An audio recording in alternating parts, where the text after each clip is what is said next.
Hello friends, welcome to my channel.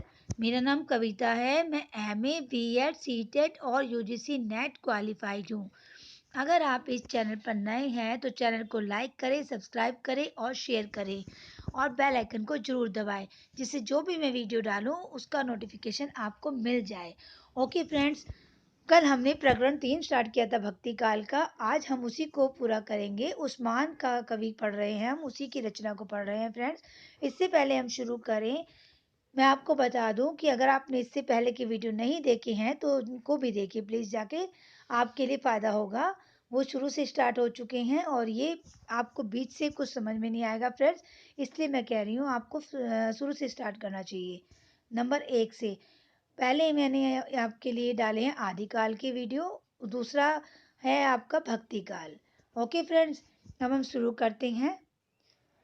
Usman ने जायसी का पूरा अनुकरण किया है। जायसी के पहले के कवियों ने 5-5 चौपाइयों के पीछे एक दोहा रखा है, पर जायसी ने 7 चौपाइयों का क्रम रखा और यही क्रम उस्मान ने भी रखा। अब फ्रेंड्स ये नोट कर लो कि जायसी ने 7 चौपाइयों का जो क्रम रखा है और उस्मान ने भी वही क्रम रखा है। ओके फ्रेंड्स, बाकियों ने जो है वो 5 का रखा था, इन्होंने 7-7 चौपाइयों का रखा है। ओके फ्रेंड्स, ये नोट कर लो, इम्पोर्टेंट है। कहने की आवश्यकता नहीं, इस कहानी भी बहुत कुछ आध्यात्मिक दृष्टि से हुई है। कवि ने सुजान कुमार को एक साधक के रूप में चित्रित ही नहीं किया है, बल्कि पौराणिक शैली का अवलंबन करके उसने उसे परम योगी शिव के अंश से उत्पन्न तक कहा है। महादेव जी का राजा धरणीधर पर प्रसन्न होकर वर देते हैं कि देखू देत हो आपन अंसा, अब तो रे होई हो निज बंसा। कमलावती और चित्रावली अविधा और विधा के रूप में कल्पित जान पड़ती है। सुजान का अर्थ ज्ञानवान है। साधन साधन काल में अविधा को बिना रखे विधा सत्य ज्ञान की प्राप्ति नहीं हो सकती। इसी से सुजान ने चित्रावली के प्राप्त न होने तक कमलावती के साथ समागम न करने की प्रतिज्ञा की थी। जायसी की ही पद्धति पर नगर सरोवर यात्रा, दान, महिमा आदि का वर्णन चित्रावली में भी है। सरोवर कीड़ा के वर्णन में एक दूसरे ढंग से कवि ने ईश्वर की प्राप्ति की साधना की और संकेत किया है। चित्रावली सरोवर के गहरे जल में यह कहकर छिप जाती है कि मुझे जो ढूंढ ले उसकी जीत समझो। सखिया ढूंढती है और नहीं पाती। सरवर ढूंढी सभी पची रही, चितरेनी खोज न पावा कहीं। निकसी तीर भई बैरागी, धरे ध्यान सुख बिने वैरागी। गुपुत तो ही पावही का जानी, परगट महा जो रहे छपानी। चतुरानन पढ़ी चारों वेदु, रहा खोजी पे पाव न भेदु। अब अंधी जेहि आप न मूझा, भेद तुम्हार कहाँ लो भूजा। कौन सो ठाऊ जहाँ तुम नाही, हम चक ज्योति ना देखई काहि। खोज तुम्हार सो जेहि दिखरावहु पंथ, कहा होई जोगी भय और बहु बड़े ग्रंथ फ्रेंड्स। विरह वर्णन के अंतर्गत छठ ऋतु का वर्णन सरस और मनोहर है। ऋतु बसंत नौतन बन फूला, जहाँ जहाँ भोर कुसुम रंग भूला। आही कहा सो भवर हमारा, जेहि बिनु बसंत उजारा। रात वरन पुनि देखी न जाई, मानहु दवा देहु दिसिलाई। रतिपति दू रद ऋतुपति, बलि कानन देह आई दलमली। अब फ्रेंड्स आ गए शेख नबी। ये जौनपुर जिले में दोस्तपुर के पास मऊ नामक स्थान के रहने वाले थे। इनका स्थान, जन्म स्थान, ये सब नोट कर लो फ्रेंड्स, ये पूछे जाते हैं फ्रेंड्स। और संवत 1676 में जहांगीर के समय में वर्तमान थे। इन्होंने ज्ञानदीप नामक एक आख्यान काव्य लिखा, जिसमें राजा ज्ञानदीप और रानी देवजानी की कथा है। यही प्रेम राग मार्गी सूफी कवियों की प्रचुरता की समाप्ति समझनी चाहिए। पर जैसा पहले कहा है कि भाई काव्य क्षेत्र में जब कोई परंपरा चल पड़ती है, तब उसके प्राचुर्य काल के पीछे भी कुछ दिनों तक समय समय पर उस शैली की रचनाएं थोड़ी बहुत होती रहती हैं, पर उनके बीच कालांतर भी अधिक रहता है और जनता पर उनका प्रभाव भी वैसा नहीं रह जाता। अतः शेख नबी ने से प्रेम गाथा परंपरा समाप्त समझना चाहिए। ज्ञानदीप के उपरांत सूफियों की पद्धति पर जो कहानियां लिखी गई उनका संक्षिप्त उल्लेख आगे किया जाता है। अब कासिम शाह है, ये दरियाबाद के रहने वाले थे, बाराबंकी में, और संवत 1788 के लगभग वर्तमान थे। इन्होंने हंस जवाहिर नाम की कहानी लिखी, जिसमें राजा हंस और रानी जवाहिर की कथा है। फारसी अक्षरों में छपी नामी प्रेस लखनऊ इस पुस्तक की एक प्रति हमारे पास है। उसमें कवि ने शाहे वक्त का इस प्रकार उल्लेख करके मोहम्मद शाह दिल्ली सुल्तानू का मन गुन ओही केर बखानू छाजे पाठ छत्र फिर ताजू नावही शीस जगत के राजू रूपवंत दर्शन मुराता भागवंत ओही किन्हा विधाता दर्भवंत धर्म महम पूरा ज्ञानवंत खडग महसूरा। अपना परिचय उन्होंने शब्दों में दिया है। दरियाबाद माज मम ठाऊ अमानुल्ला पिता कर नाऊ तहवा मोहि जन्म विधि दीना कासिम नाव जाति कर हीना तेहू बीच विधि किन्ह कमीना ऊंच सभा बैठे चित दीना ऊंच संग ऊंच मन भावा तब ऊंच ज्ञान बुद्धि पावा ऊंच पंथ प्रेम का होई ते ही महा ऊंच भय सब कोई। यही सार कवि ने भी दिया है। कथा जो एक गुपुत मह रहा सो परगट उधारी में कहा हंस ज्वाहिर विधि ओतारा निर्मल रूप सो दई सवारा हंस ज्वाहिर विधि ओतारा निर्मल रूप सो दई सवारा बलक नगर बुरहान सुल्तानु तेहि घर हंस बहे जस भानु आलम सा चिन पति भारी तेहि घर जन्मी ज्वाहिर भारी तेहि कारण वह भयउ वियोगी गए सो छाड़ी देश होई जोगी अंत ज्वाहिर हंस घर आनी सो जग महा यह गयऊ बखानी सो सुनी ज्ञान कथस में कीना लिखेऊ सो प्रेम रहे जग चीन्हा। इनकी रचना बहुत निम्न कोटि की है। इन्होंने जगह जगह जायसे की पदावली तक ली है, पर प्रौढ़ता नहीं है। अब नूर मोहम्मद है फ्रेंड्स, इन जितने भी मैं कवि फ्रेंड्स अभी पढ़ रही हूँ ना, आप इनकी रचनाएं नोट कर लेना। जहाँ भी है आपको सन सहित ये पूछी जाती है फ्रेंड्स। अब नूर मोहम्मद है, ये दिल्ली के बादशाह मोहम्मद शाह के समय में थे और सबर हद नामक स्थान के रहने वाले थे, जो जौनपुर आजमगढ़ की सरहद पर है। पीछे सबर हद से ये अपनी ससुराल भादो जिला आजमगढ़ चले गए। इनके ससुर शामसुद्दीन को और कोई वारिस न था, इससे वे ससुराल ही में रहने लगे। नूर मोहम्मद के भाई मोहम्मद शाह सबर हद के ही में रहे। नूर मोहम्मद के दो पुत्र हुए, गुलाम हुसैन और नसीरुद्दीन। नसीरुद्दीन की वंश परंपरा में शेख फिदाउद हुसैन अति अभिवर्तमान हैं, जो सबर हद और कभी कभी भादों में भी रहा करते हैं। अवस्था इनकी 80 वर्ष की है। नूर मोहम्मद फारसी के अच्छे आलिम थे और इनका हिंदी काव्य भाषा का भी ज्ञान और सब सूफी कवियों से अधिक था। फारसी में इन्होंने एक दीवान के अतिरिक्त रोजतुल हकायक इत्यादि बहुत सी किताबें लिखी फ्रेंड्स, जो असावधानी के कारण नष्ट हो गई। इन्होंने 1157 हिजरी संवत 1801 में इंद्रावती नामक एक सुंदर आख्यान काव्य लिखा। नूर मोहम्मद ने फ्रेंड्स इंद्रावती, ओके फ्रेंड्स, जिसमें कालिंजर के राजकुमार राजकुमार और आगमपुर की राजकुमारी इंद्रावती की प्रेम कहानी है। अब फ्रेंड्स आप सोचेंगे मैं कहानियाँ क्यों पढ़ रही हूँ। ये ऐसे भी पूछ लेते हैं कि इस वाले इंद्रावती में कौन है, इसके एक नायक कौन है और इसमें कौन कौन से नायिका है, सब मतलब कुछ भी पूछ सकते हैं फ्रेंड्स। इसलिए मैं आपको एक कहानी पढ़ के बता रही हूँ। आप इनके पात्रों के जो नाम भी नोट कर लीजिए, जिससे कि आपको फ़ायदा हो और जहाँ से भी क्वेश्चन आए आप वो कर पाए, क्योंकि फ्रेंड्स इसके डीपली पढ़ना पड़ता है। चाहे आप एमए कर रहे हो, चाहे आप यूजीसी नेट कर रहे हो, वैसे तो हर क्लास में हमें डीपली ही पढ़ना चाहिए ताकि आगे जाके हमको मदद मिले, पर इसमें कुछ खास है फ्रेंड्स। एमए और ये यूजीसी नेट में पूरा डीपली पढ़ेंगे तो आपको आगे के लिए फ़ायदा होगा और आपको पीएचडी में भी फ़ायदा होगा। और फ्रेंड्स आपको जब भी आप असिस्टेंट प्रोफेसर के लिए इंटरव्यू देने जाएंगे, दिल्ली में तो वैसे भी इंटरव्यू ही चलता है फ्रेंड्स, अगर आप इंटरव्यू देने जाएंगे तो वहाँ भी आप कर पाएंगे फ्रेंड्स। ये हिंदी साहित्य का इतिहास इतना इम्पोर्टेंट है ना, आपको कहीं से भी क्वेश्चन आता है तो इसमें से ही पूछा जाता है फ्रेंड्स। ओके, चलिए शुरू करते हैं।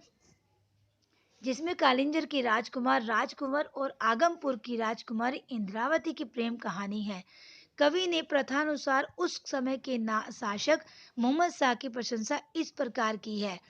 करो मोहम्मद शाह बखानो, सूरज है देहली सुल्तानो, धर्म पंथ जग बीच चलावा, निबर न सबरे सो सुख दुख पावा, बहुते सलातिन जग के रे, आए सहास बने हैं चेरे, सब काहू पर दाया धरई, धर्म सहित सुल्तानी करई। कवि ने अपनी कहानी की भूमिका इस प्रकार बांधी है।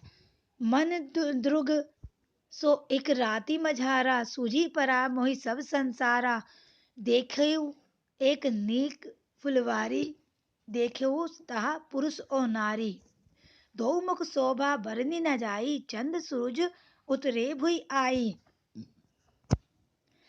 तभी एक देखेऊ तेहि धाऊ, पूछेऊ सासो तिन्ह कर नाऊ, कहा अहे राजा और रानी, इंद्रावती औ कुंवर ज्ञानी, आगमपुर इंद्रावती कुंवर, कलिंजर रास, प्रेम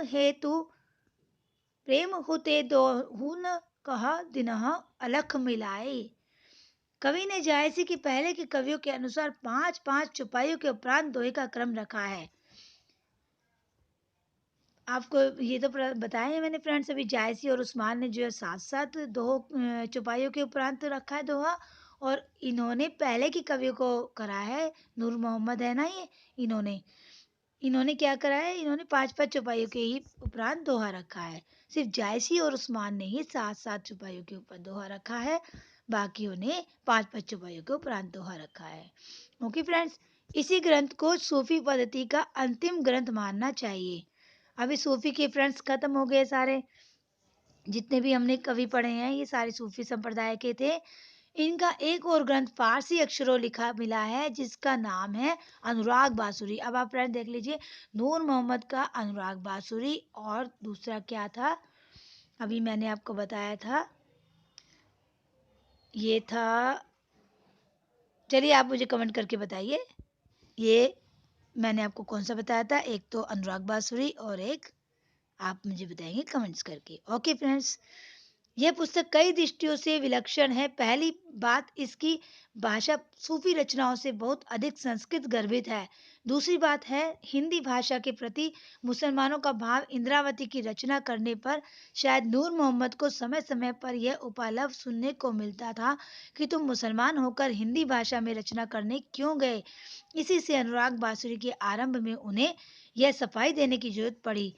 जानत है वैस, अभी आप ये देखिए फ्रेंड्स, नूर मोहम्मद का ये बहुत इंपॉर्टेंट पद है फ्रेंड्स, इसको नोट कर लो या आप इसका स्क्रीनशॉट ले लो या आप इसको सुन लो ध्यान से। जानत है वह सिरजनहारा, जो किछु है मन मरम हमारा, हिंदू मक पर पाव न राख्यो, काजो बहुते हिंदी बाख्यो, मन इस्लाम मेरी कले मौजयू, दीन जेवरी करकस भाजेऊ, जहाँ रसूल अल्लाह प्यारा, उमत को मुक्ता वन हारा, तहा दूसरों कैसे भावे, जस असुर सुर काग न आवे। अब इसका तात्पर्य यही है कि संवत 1800 तक आते आते मुसलमान हिंदी से किनारा खींचने लगे थे। हिंदी हिंदुओं के लिए छोड़कर अपने लिखने पढ़ने की भाषा वे विदेशी अर्थात फारसी ही रखना चाहते थे, जिसे उर्दू कहते हैं। उसका उस समय तक साहित्य में कोई स्थान न था।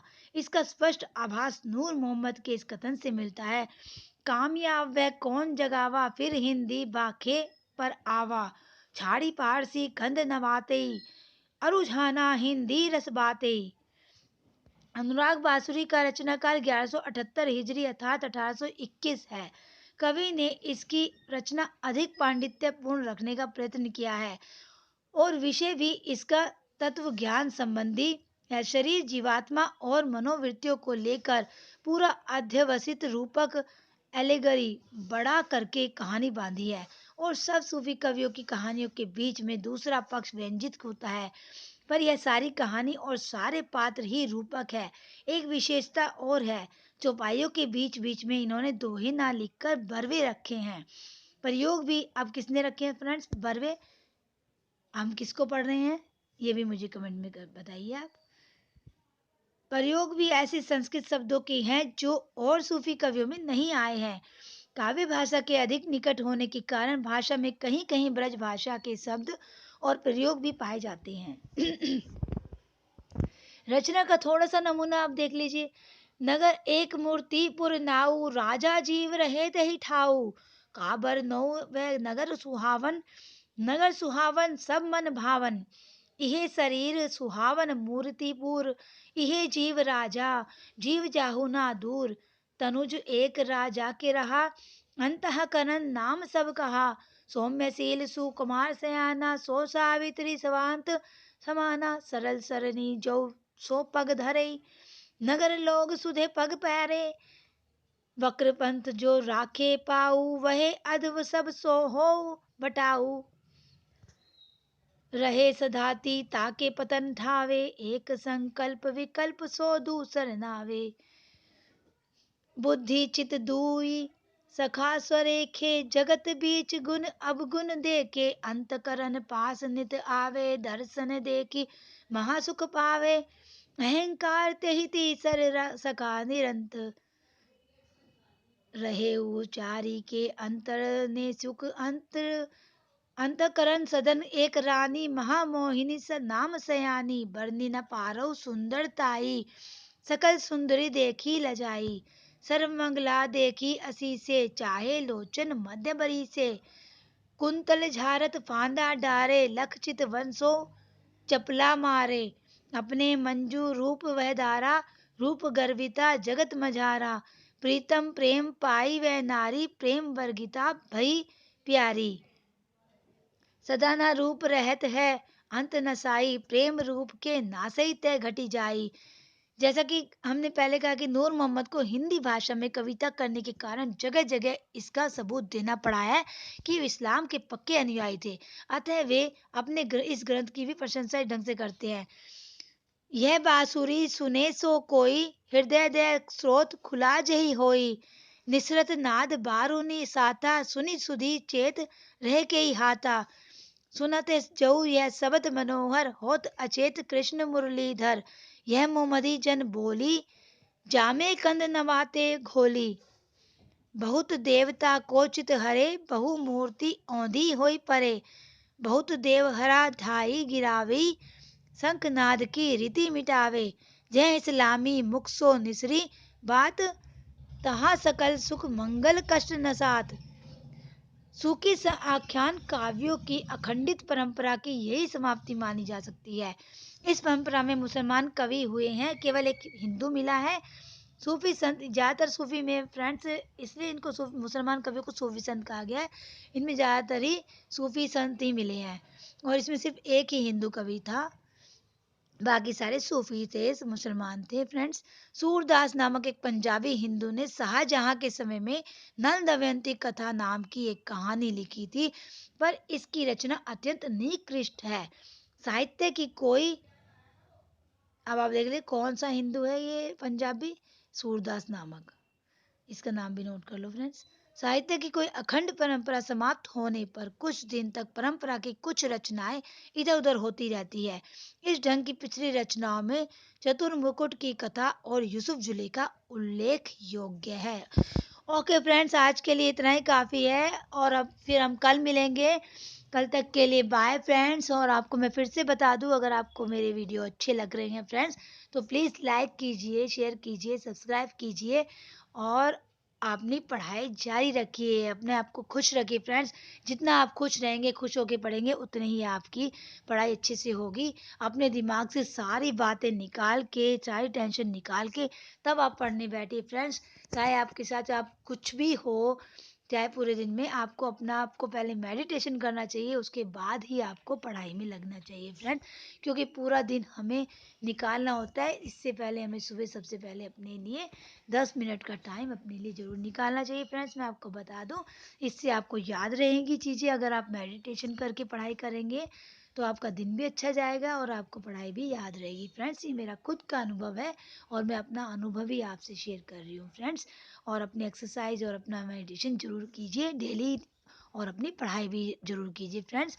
आप मेरे लिए, मैं बता रही हूँ आपको, आप जितना मैं मैं चाहती हूँ फ्रेंड्स, आपको जो मटेरियल आपको नहीं मिल रहा कहीं से, मैं आपको वो प्रोवाइड करा सकूँ, क्योंकि ये समस्या फ्रेंड्स मेरे सामने भी आई थी। मैंने कहाँ-कहाँ से अपना मटेरियल ढूँढा था, और इसलिए मैं वो मटेरियल आपको इसलिए आपकी मदद करना चाहती हूँ। जो मैंने मुसीबतें झेली फ्रेंड्स, वो आपको ना झेलनी पड़े, इसलिए मैं आपकी मदद करना चाहती हूँ फ्रेंड्स। ओके फ्रेंड्स, अब कल तक के लिए बाय, फिर कल मिलेंगे। ओके।